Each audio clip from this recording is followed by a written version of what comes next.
one and all. Willkommen, bienvenue, welcome, come on in. Welcome to RIPPAC's annual tongue-in-cheek academic debate over which of two great birds is more American. On one side, the reigning champion, let's hear it for the turkey. And on the other side, the upstart, the heroic challenger. Let's hear it for the eagle. My name is Ben Dworkin. I am not only your MC for this evening, I am also the director of the Rowan Institute for Public Policy and Citizenship, known as RIPPAC. So why are we here? First, we are here to assist the shop, our Rowan-based food pantry. You know, we sometimes forget that in elementary school, we start with addition and then you get to division. And today in public discourse, it seems all too often that we begin with what breaks us apart, while forgetting the first thing we should do is unite. So regardless of where you fall on the eagle-turkey debate, we are here united because food insecurity is a threat to student success on college campuses across the nation, and Rowan University, with 23,000 students, is no different. Thank you to all who have donated items for the shop on one of the tables in the back. We're also here tonight to celebrate democracy. In 1837, President Andrew Jackson, in the last 2 weeks of his presidency, hosted a reception in the White House and opened the doors of the White House to the entire public. And it featured in the lobby of the White House a 1,400-pound block of cheese from which all could partake. The doors were open for anyone to come in and eat. In modern times, we recall and memorialize this kind of democracy for and of and by the people, an ingathering of all who are hungry, not just for food, but for intellectual stimulation. We open ourselves up to the ideas that seldom get the consideration they deserve. And so tonight, in the spirit of Andrew Jackson and Jacksonian democracy, we at RIPPAC open the doors of our beloved Rowan University to a seminal debate that simply doesn't get enough attention. Tonight, we devote ourselves to that eternal question that has plagued and befuddled the United States throughout its existence as a great republic. Which is more American, the eagle or the turkey? It is a question that is both fair and foul. Oh, you got it the first time. Fair and foul? That's good. Okay, I didn't have to repeat it. Okay. This is quality dad joke material, people, okay? It is altogether fitting that we do this. The long and sordid history of April Fool's Day and American politics is, well, long and sordid. It begins at the very founding of the American experiment, for it was on April 1st, in 1789, that the United States House of Representatives held its first full meeting and elected its first speaker, Honorable Frederick Muhlenberg of Pennsylvania, thereby ushering in a 235-year journey of congressional policymaking, delivery, and dysfunction.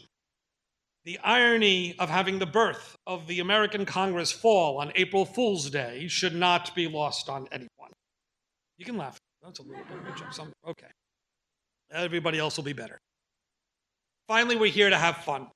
Let us recall the immortal words of the great William Shakespeare, who wrote in his play Twelfth Night, "Those that are fools, let them use their talents." Tonight, some of the most talented fools here at Rowan University will be on full display. It has been said that Americans don't like knock-knock jokes, because in America, freedom doesn't knock, freedom rings. Thank you.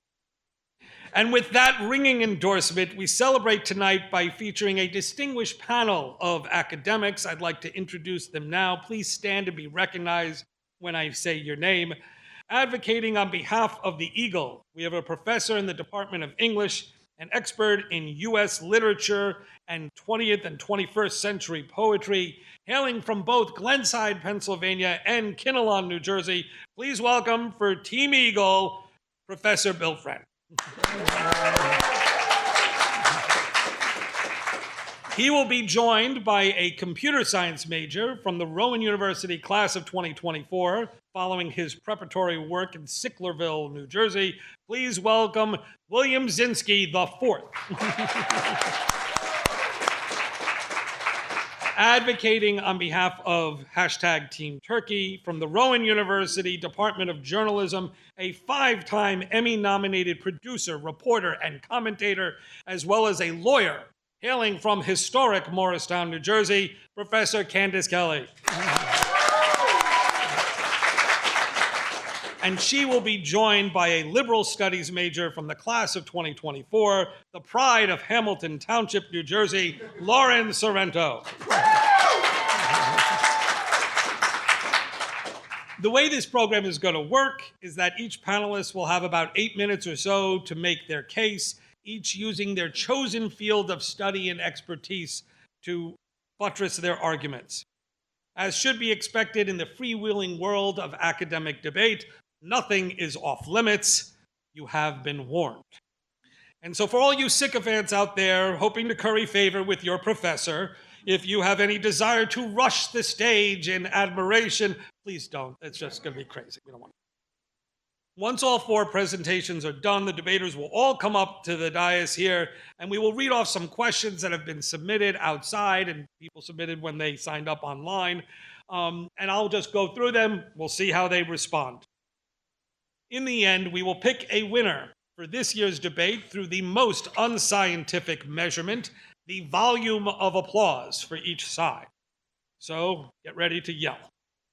Please note that we are recording this historic event. Therefore, we should all recognize the entire program is on the record.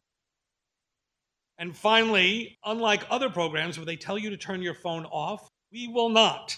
For this one night and one night only, RIPPAC encourages you to please take pictures, post on social media, tell the whole world about how awesome this thing is. And please reference #EagleTurkey2024, #Team Eagle, #Team Turkey, and of course, #RIPPAC. Now, because there is an eagle on the U.S. quarter, we no longer flip a coin to determine who goes first. No one wanted to be accused of monetary bias, and instead I get to make an executive decision. So let us begin with the first speaker, advocating on behalf of the Eagle. Please welcome the man who leads the University Senate and therefore combines the best of politics and poetry, representing Team Eagle, Dr. Bill Friend.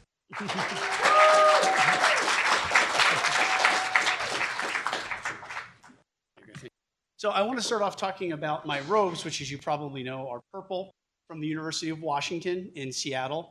At my commencement, it was in Husky Stadium, which, if you've ever seen, is the most beautiful sports stadium in America. It's right on Lake Washington. The Cascades are to the east. To the southeast is Mount Rainier, which is a glacier-covered volcano. It's 14,000 feet high. And during commencement, a bald eagle was circling the entire time. I think the universe was conspiring to lead me to this point to defend the glory of the eagle. Okay, so just to remind you, eagles rule and turkeys drool. One of the things you often hear is that Ben Franklin wanted the turkey to be the symbol of America. Completely not true. So what actually happened is after the Continental Congress, Franklin was on a committee to design a seal. So the Continental Congress has already occurred. Can't be that hard to design a seal, right? It's Adams, it's Franklin, and it's Madison. They can't come up with one. Okay, what did Franklin actually want? Well, we know this from John Adams, who wrote a letter saying, Dr. F. Franklin proposes a device for a seal, Moses lifting up his wand and dividing the Red Sea, and Pharaoh in his chariot overwhelmed with the waters. This motto, rebellion to tyrants is obedience to God. All right, not a bad seal, but there's a whole lot of stuff going on there, so it's probably better that we didn't go with that. So raises an obvious question. Where did this legend come about that Franklin wanted the eagle? And it comes from a letter to his daughter, Sarah Bache, who was living in Philadelphia at the time. Franklin was in London at this point, and he was talking about the Order of the Cincinnati. The Order of the Cincinnati are a hereditary group. They were comprised by either people who had fought in the Revolutionary War or were the descendants of people who fought in the Revolutionary War. And Franklin wasn't a fan of that. He's not a big fan of the whole hereditary stuff. And he was joking when he talked about it. So what did he say? And this is a quote from a letter to his daughter. Others object to the bald eagle as the seal of the Order of Cincinnati as looking too much like a dindin or turkey. For my own part, I wish the bald eagle had not been chosen as the representative of our country. He is a bird of bad moral character. He does not get his living honestly. Okay, so obviously it's a joke here. There's a question though. What's this word dindin that comes in there? Like, has anyone ever seen that before?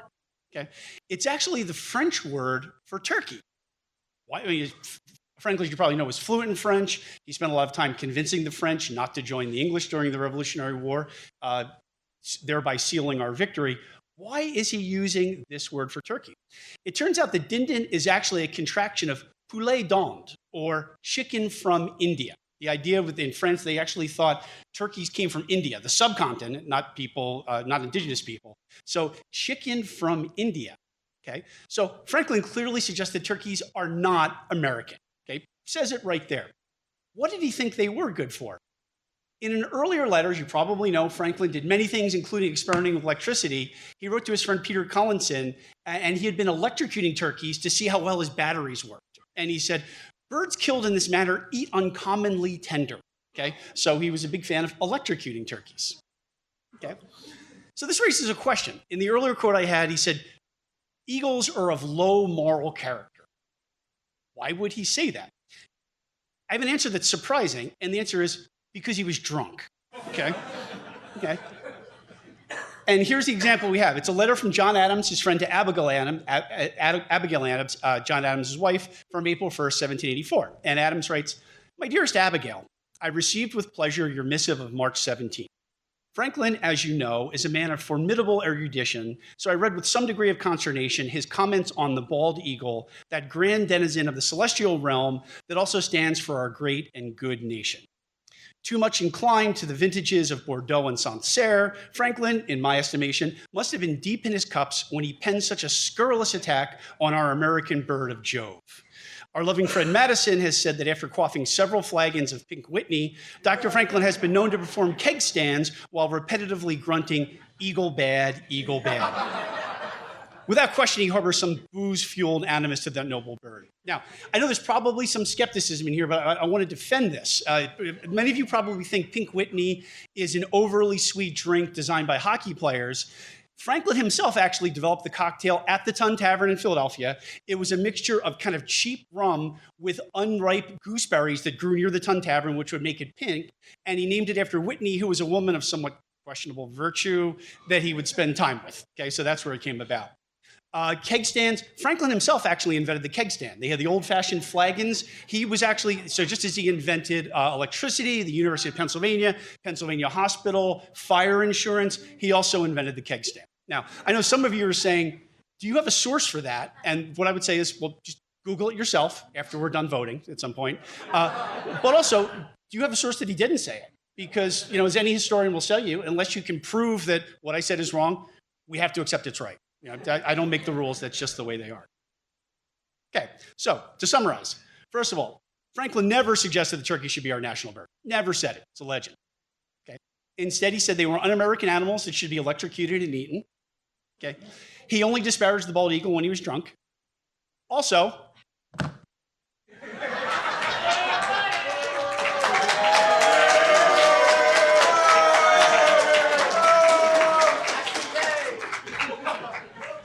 thank you.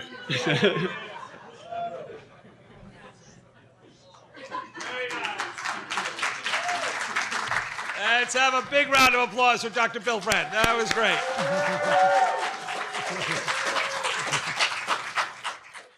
So thank you, Dr. Friend. Our next speaker, advocating on behalf of the turkey, from the Department of Journalism, a lawyer and a scholar, Professor Candace Kelley.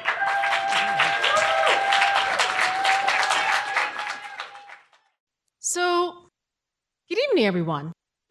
Indeed, I am here to make the case for the turkey, and my teammate, Lauren, she's going to lay out the economics of the turkey. But who is my team really up against? Well, I think that this says it all. We are up against nothing more than predators. And so as the journalist in me, immediately made me go here. Oh, yes.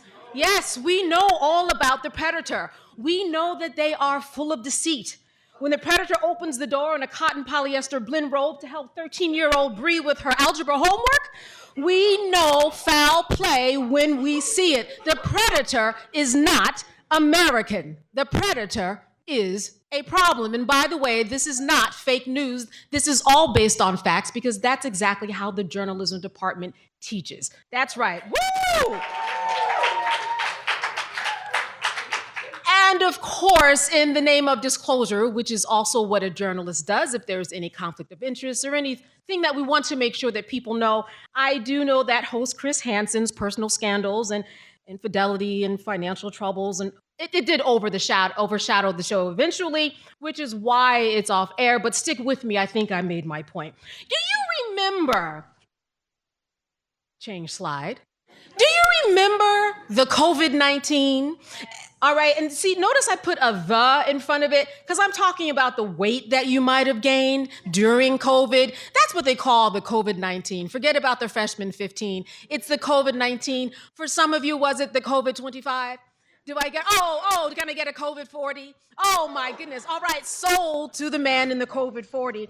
Even during the pandemic, when we were eating everything every day, remember we were thinking about dinner while we were eating lunch? Well, even during that time, if you had been presented with a turkey sandwich and an eagle sandwich, there's only one that you would have eaten, right?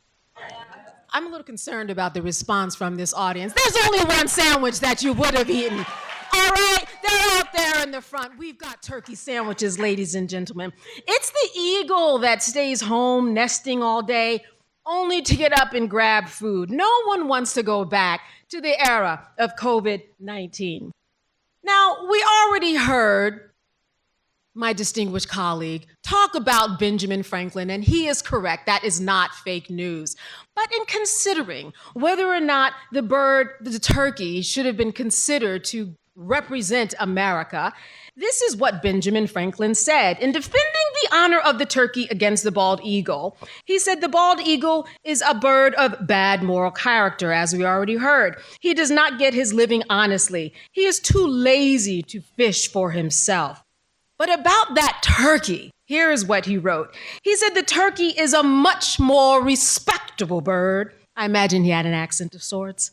And with the true or original native of America, he is besides, though a little vain, silly bird of courage, but indeed he is the turkey. Franklin had it right. He had it right. And now being someone from TV, and I see someone who's been in my class, we know what it means to look good on air, to have a good presentation. You have to have the best presentation of yourself, whatever it might be. And the turkey does not disappoint in this American journalism tradition. How beautiful is this turkey? It always comes dressed to kill, not to be killed. Often not winning during the holiday season, of course, but it's beautiful, it's diverse, it's colorful feathers. They strut, they are confident, and they are a respectful bird. The bird also travels in flocks. Oh, I'm sorry. This is something I should have made mention of. We can just see that in journalism too. We know that a picture tells and a lot of words. Well, this is what the eagle looks like. That's all I want to say about this particular one. All right. So the bird that we are representing today, and by we, I mean you and I, is this beautiful turkey. It travels in flocks. It searches on the ground for nuts and berries and insects and snails. But meanwhile, as we saw before, we know that a picture tells 1,000 words. You know, it's an interesting thing about the eagle. The eagle is hitched with a partner until death do them part. They come back to the same nest year after year after year. They are a symbol of togetherness and fidelity. But as we all know, this cannot represent America, because this is not how we see American, right? American is all about infidelity. In 2021, there are almost 690,000 divorces across 45 states. In fact, 75% of the individuals and couples cited lack of commitment as the reason for the divorce. How in the world can this bird Can the eagle represent America? That is not who America is. Now, interestingly enough, if we go over to the country of Turkey, you know, they know the power of the turkey in America, which is why they decided that they didn't want to be confused with the American bird. This turkey is so powerful and so bold, they did not want their country to be confused. So, in 2022, the country rebranded and the United Nations adopted the new name. Did you know that the country of Turkey is now actually pronounced Turkey, eh? Okay, nobody knew that. All right. Well, and notice, it's got umlauts. Now, the umlauts are those two dots over the U, and they indicate kind of a different vowel quality using fronting and rounding of the mouth. So, of course, the journalist in me, where's Catherine? What do we want to do in this situation? We're going to look up, well, how do you even write an umlaut, right? On the computer, on the keyboard, on your phone. So I just want to give you a little information. You press and hold the Alt key, and you use the numeric keypad to enter 0252 in lowercase and 0220 in uppercase, which basically means just ignore that they ever changed the country name, right? It's like using a semicolon. You just use a comma every time. You know something? In 1967, when the bald eagle began disappearing as quickly as DEI programs at college campuses in Florida, well, Congress passed the Bald Eagle Protection Act and the Endangered Species Act. And now the bird is thriving. But why? The docile turkey graces the earth with its polite gathering. But the eagle, a bird of prey, a predator, kills chickens, lambs, and domestic livestock. We never see this food that the eagle gets actually hit our plates. And you know what that means? Fewer food options for the shop, all right? Rowan's Food Pantry. And that's why we are here today, are we not? We do not need the eagle taking food away from the very reason why we are here tonight. Let's keep the options for the food pantry alive. I promise you, ladies and gentlemen, the turkey reigns.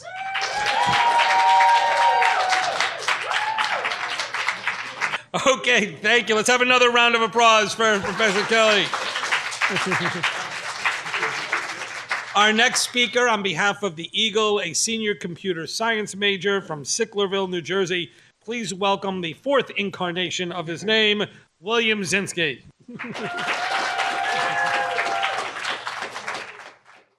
So I'm William Zycinsky, and I'm here to tell you about why the eagle is truly the more American bird, proven by computer science.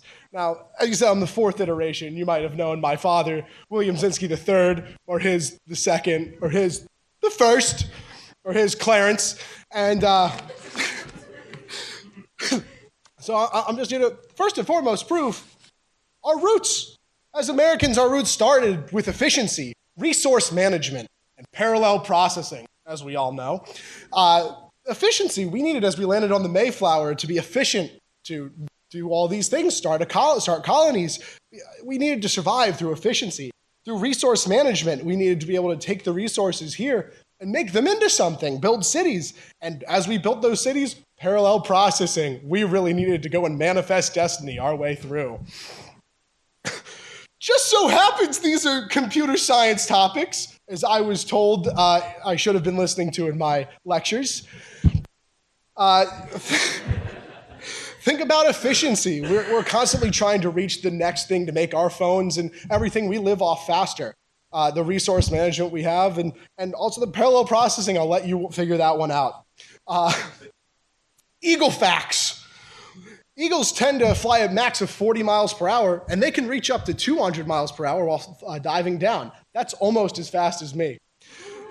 Their nests are 8 feet by 12 feet because they are massive and can weigh up to 2 tons. That's not terrifying. And finally, 25 vision. That's 4 times stronger than me, up to 2 miles. That's almost 2 football fields. Now, you need to be fast. You need to be efficient.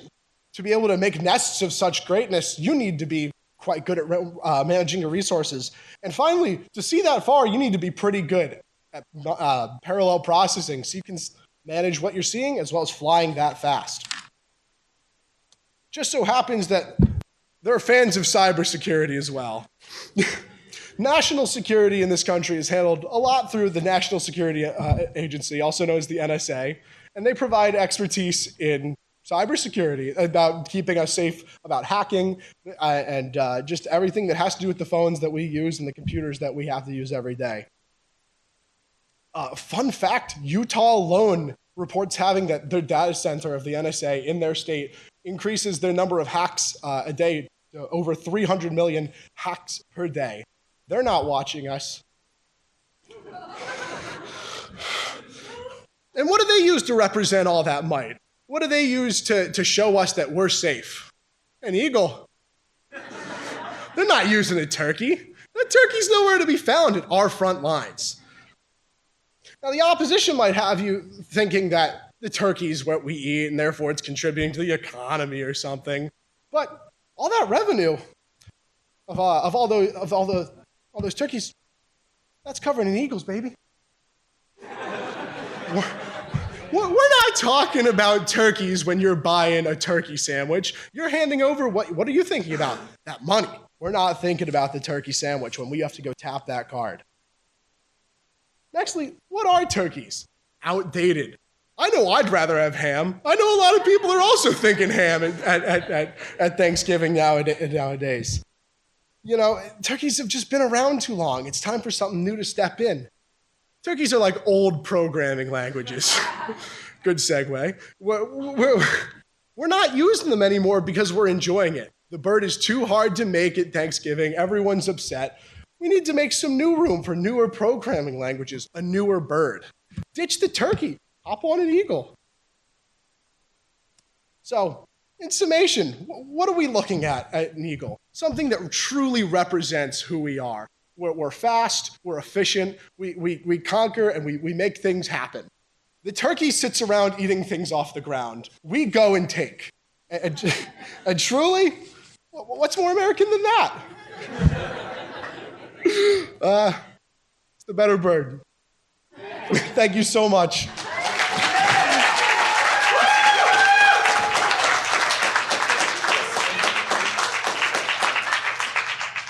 All right, let's have another round of applause for Will. Here we go.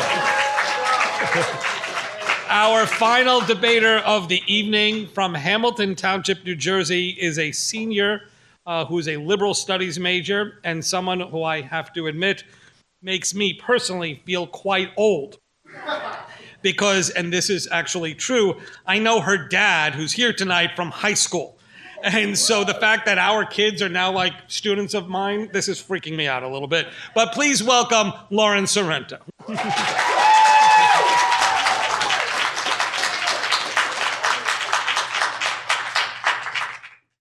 Good evening, everyone. My name is Lauren Sorrento. I'm a liberal studies major, and tonight I am in support of the turkey. So, yeah, oh, thanks. Okay, so gobbling up America.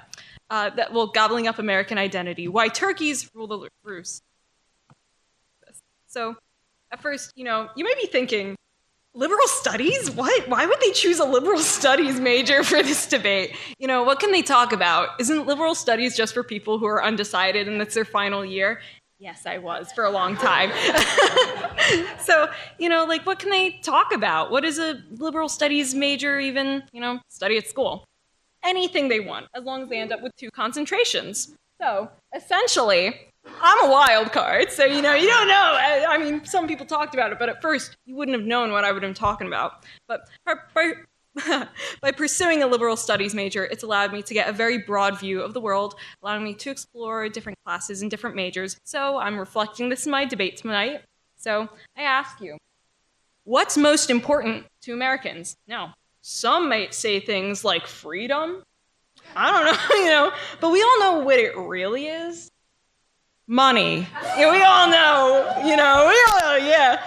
and some might also say, representation and unity, yeah, but it's mainly money. That's the big one, America's built on capitalism, and what does capitalism relate to? The economy. See how I A to B to C it? So, here are some other words that are associated with the word money. Economy, exports, job creation. So, starting off strong, economics isn't just about money. In reality, it's not about it at all. At its core, economics is decision making. And so, we as Americans need to choose turkey as the more American bird every time. So, turkeys are in high demand across America. Think, as a consumer in the economy, when was the last time you needed anything involving an eagle? Genuinely, really. I've never had to, but turkey? Absolutely. And yeah, sure. Okay, patriotism, eagles are on the dollar bill. Yeah, okay. But turkeys, the birds who actually contribute to economic activity and financial transactions within the market. So in 2022 alone, I just realized, let me go back. Sorry about that. In 2022 alone, turkey production was valued as a $7.10 billion industry. Looking for the same information about the eagle industry left me with a big zero because it's non-existent, Similar to an eagle's love for America, of which there is none. Eagles don't care about America. So I'm certainly not winging it with these statistics. I searched long and hard for all this.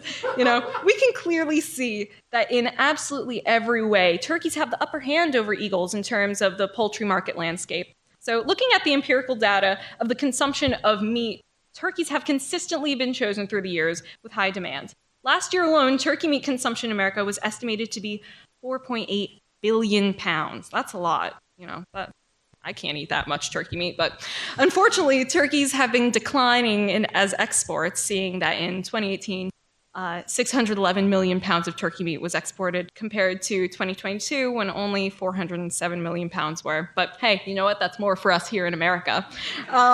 So now you might have noticed that I've listed the values, representing turkey-related products, but there is an absence of empirical data for eagle-based products. Because there's no supply and demand for eagle meat in the commercial market. But, oh, geez, I don't know. In there. Sorry about that. But by viewing the data, there's certainly a high demand for turkeys and a readily available market. The price ceiling for eagle meat is so low, it's practically on the floor. And why is that? Because it's non-existent. So, yeah. So, actually, as my colleague talked about earlier, my teammate mentioned that in 1940, under the Bald and Golden Eagle Protection Act, anyone without a permit issued by the Secretary of the Interior is prohibited from taking bald or golden eagles, including their parts, feathers, nests, or eggs. So that means it's completely illegal to eat or just own any eagles that are dead or alive. They cannot be sold. Aside from the silly eagle shirt that you get from your distant uncle every 4th of July, there is no way for an eagle or any related byproducts to contribute to the consumer market. So turkeys are directly responsible for over 387,000 jobs in America. That's a lot. That's pretty awesome. So think of all those Americans who are able to make a living for themselves and who further contribute to the economy. When looking for similar statistics about eagles, unless you're working at a bird sanctuary, then the only jobs that are being made involving eagles are for the Philadelphia Eagles, filled by all 350 employees. That's not that many. So, but go birds, right? And you might, now, although I said that my concentration is in economics, I wouldn't be a liberal studies major without a little culturalism and symbolism thrown in. So, as I stated earlier, eagles are protected, as you saw before. That means that they're special. When looking at eagles, they're known to embody the generic American stereotype that we're always the strong heroes. And to an extent, we are. But what about our everyday average American, the true American? Us here tonight who are everyday heroes in our own right, the ones who work and create the beautiful world around us. Those, my friends, are people who are like turkeys. Turkeys are consistently around and contribute to making America a more diverse place as well as places overseas.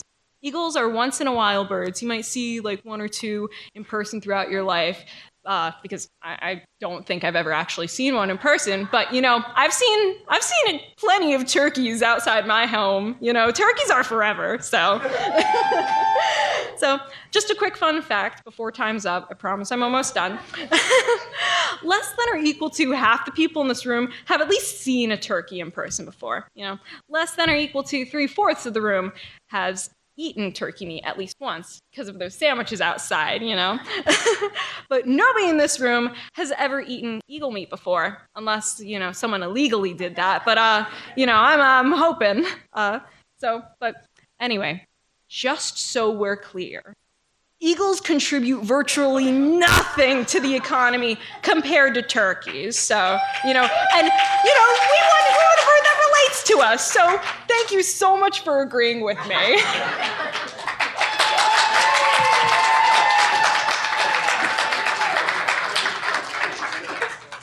I'd like to invite, let's have a first of all round of applause for Lauren Sorrento.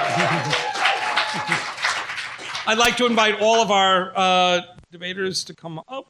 Okay, we are now opening it up to questions that have been submitted by you, our wonderful studio audience, and to see. The panelists have not seen or heard these questions before, so they'll all have to think on their feet if they're going to come up with a good answer. And so we're throwing this open to everybody. Whoever wants to speak, we'll hear from. Given New Jersey's reputation in politics, what kind of bribe would your bird appreciate most? What kind of bribe? Bribe, yes.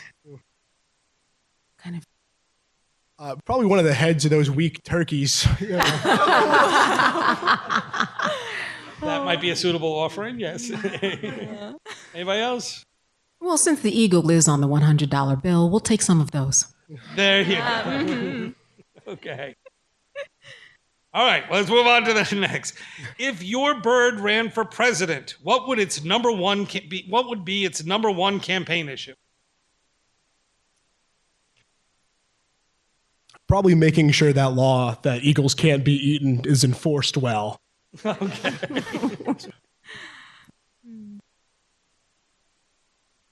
Yeah, it's on the spot. All right. Well, I mean, it makes sense that when we think about the way that turkeys travel in flocks and kind of go border to border and they kind of cross wherever they are, immigration would probably be topping our list because that's how turkeys move. There you go. My bird might also want some no-fly zones for airplanes going. Okay. All right, there we go. We got a couple others here. Even with this question came in, even with an amazing, and I mean really amazing degree from Rowan University, I am still worried about getting a job when I graduate. Which bird will do more for me once I have my degree from Rowan?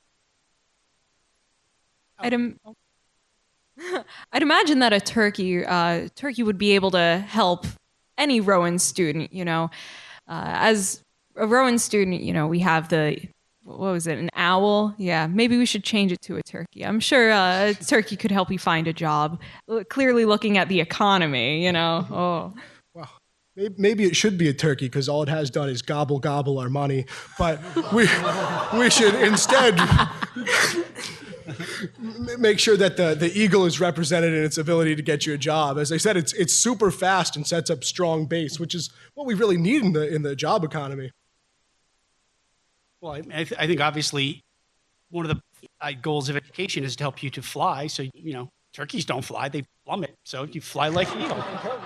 Hit the ground. But when we talk about a turkey and how long it can go, think about what you've done with the leftovers of your turkey after Thanksgiving, right?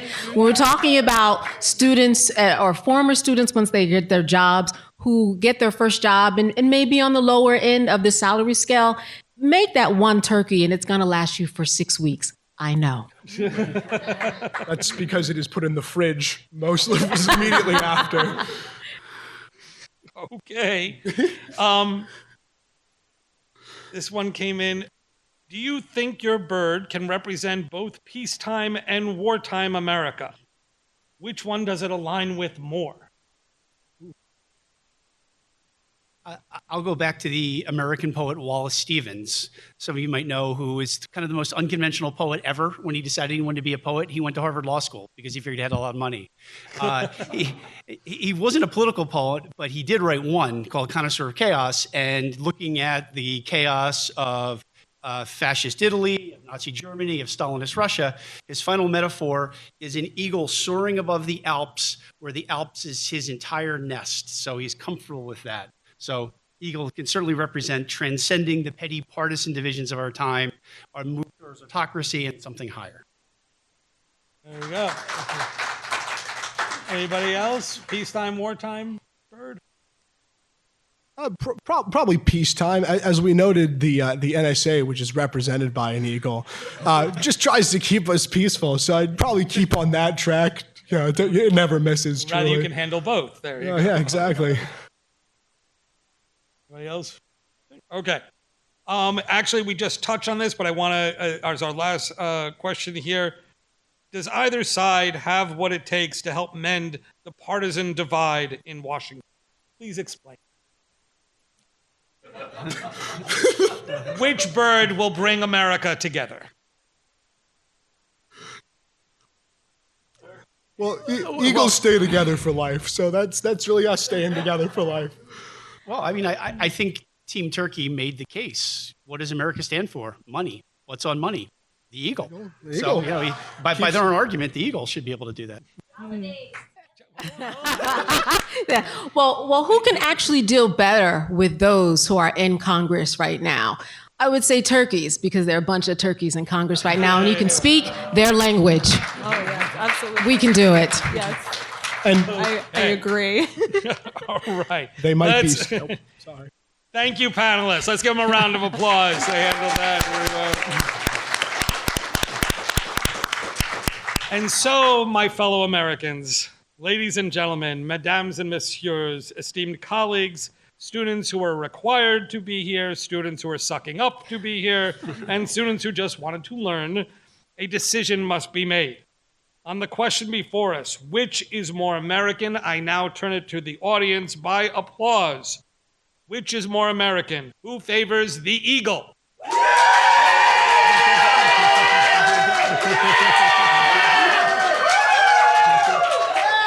All right, thank you. And now, by applause, who favors the turkey?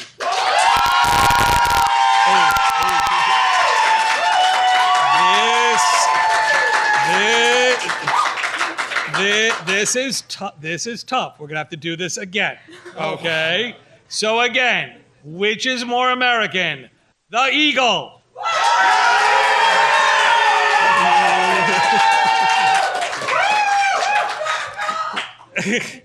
And which is more American? The turkey.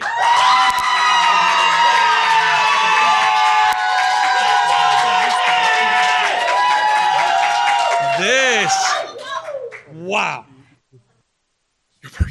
By the ruling of the judge, and that's me, the 2024 annual April Fool's Day tongue-in-cheek academic debate. Hey, did anybody get my deviled eggs? They were really good. Okay. They were deviled eagle eggs. Okay. Tongue-in-cheek academic debate between the eagle and the turkey, over which is more American, has resulted in a tie. Yes, Wow. we are in a tie, folks. Wow. Fellow colleagues, students, members of the public, that might be disappointing, but let us consider this. Much like pursuit of peace in the Middle East, we are faced with the conclusion that even though there is no clear answer, the debate is simply too important to ignore. And so, we wait till next year when we shall come back on April 1st to continue this discussion. I invite all of you back April 1st, 2025, when we will have a chance to resume this debate. Let us thank again the Rowan students and staff who helped make tonight possible. Bill Friend, Candace Kelley, William Zycinsky, Lauren Sorrento. Give them a big round of applause as much as you gave for the bird. Come on, wave it up.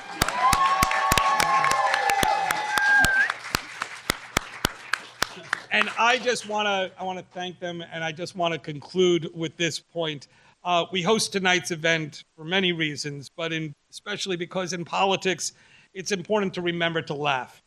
My number one rule, as any student in my class will tell you, is that people do politics because it's fun. As has been said, when people are laughing, they're generally not killing each other. And you know, that's a good thing. Thank you, everyone. Let's have a safe night. Enjoy the sandwiches. Appreciate it. Thank you again.